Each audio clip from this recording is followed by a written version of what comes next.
Hello guys, it's been a long time since I updated you last time. So today I am 2 months past my miscarriage. 2 months, I wanted to say postpartum, but it's not a postpartum, it's a post my last miscarriage. So things are going well. It's a little bit over. It's 2 months and a week since I had a miscarriage, which is a medicated miscarriage with side attack. If you're not familiar with my situation, my name is Alina and I had a blighted ovum. I was diagnosed with blighted ovum 3 months ago, and about 3.5-4 weeks after, they gave me a pill in order to start bleeding, in order to complete my miscarriage. I had a missed miscarriage, so at 7 weeks I found out that there is no baby, there is no heartbeat, it's just a yolk sac without fetal pole, without heartbeat, without baby. It was just a yolk sac, unfortunately. My husband and I were trying for 6 months in order to conceive this baby, and unfortunately I had a miscarriage. Yes, this is the situation. So it's been 2 months since I had a miscarriage, and things are just okay, I would say. Not perfect, just okay. I've been feeling definitely better. First months I was bleeding on and off, even like a month and a half. I was bleeding on and off. Let's say I was bleeding for 5 days, then I had a break for 3-4 days, and then I was bleeding again. And the most disgusting thing that I had is yeast infection that was with me all the time. It wasn't only yeast infection, it was like with the yeast infection I also had like an irritation, like an allergy or something in my private area, around my private area, and I couldn't wear any even underwear, even like pads. Like normally we use pads and tampons during period, but when you do have a miscarriage, it's not allowed to use any tampons. When you on your period, you can use like pads, but the thing is that you just can't use anything. I mean that you can, but the thing is I had like an allergy or like irritation, inflammation, whatever it is, in my private area. When I was using pads, it got so itchy. It got so itchy, you guys, that I just couldn't. But I think that you can't. You can't. You're bleeding. You can't. Even if you're staying home, you just can't be naked down there because you're bleeding.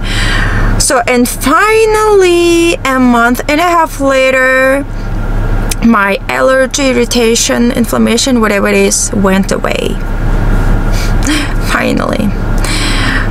But I still have yeast infection here and there. Yeah. For about a month and a half, I had an yeast infection on and off.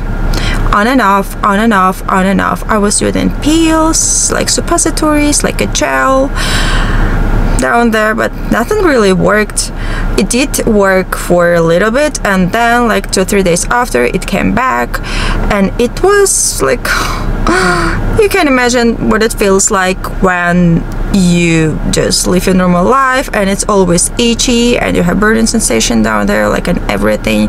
It just, you cannot focus on things, you cannot work, you cannot do your daily routine because you're focusing on the feelings down there, but the feelings are not that great because it's an inflammation, it's an itchy feeling, it's a discomfort that just stays there, that doesn't go away. It's getting better, but then like 2-3-4 days after, it comes back again.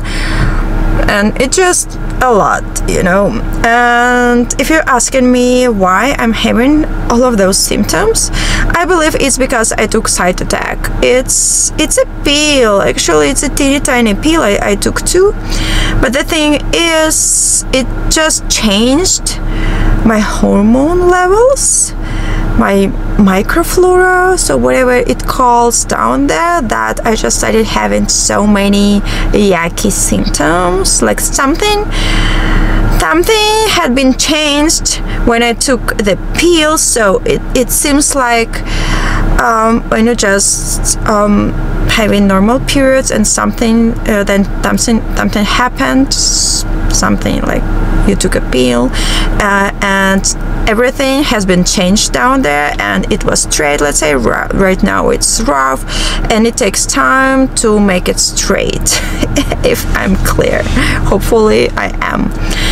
So things are getting better, but last time when I had my period, I had a lot of yeast infection symptoms, unfortunately, and you know what, they went away when my period just stopped. When I stopped bleeding, they went away immediately. So isn't it interesting? I think it is interesting, yeah. What else I want to tell you guys, that first months after my miscarriage, I had no ovulation. I was tracking my symptoms and ovulation test, like, and everything, but I didn't ovulate at all. Like, first month after the miscarriage, I didn't ovulate at all.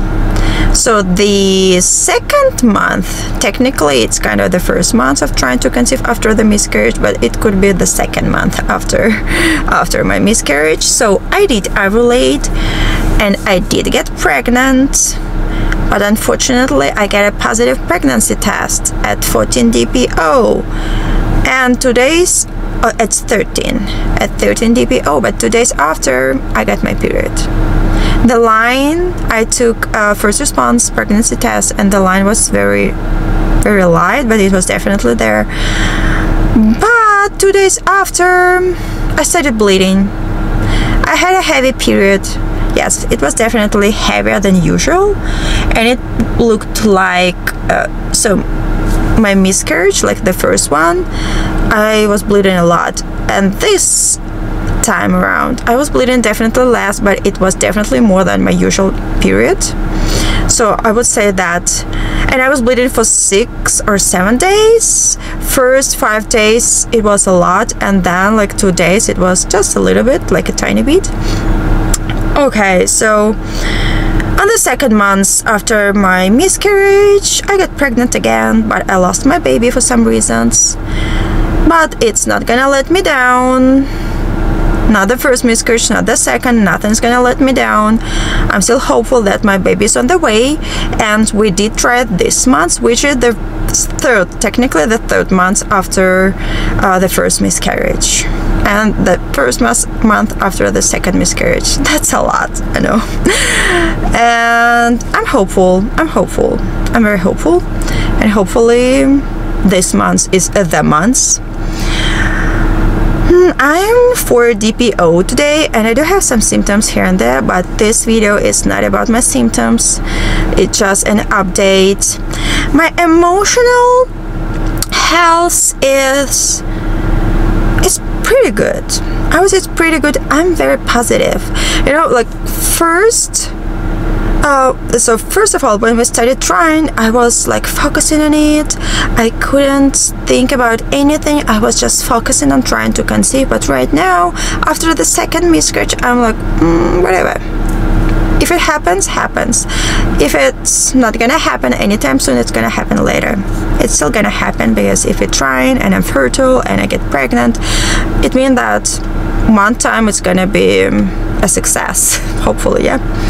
So that's why I want to tell you guys that emotionally I'm completely fine. The thing is, I just keep myself very busy. I have no time just to think about it, because I'm just crazy busy, which is fine with 3 little ones. I'm like with everything, with my life, in my life, I'm just keep myself busy, and I have no time to think about it. But I still think about it sometimes here and there.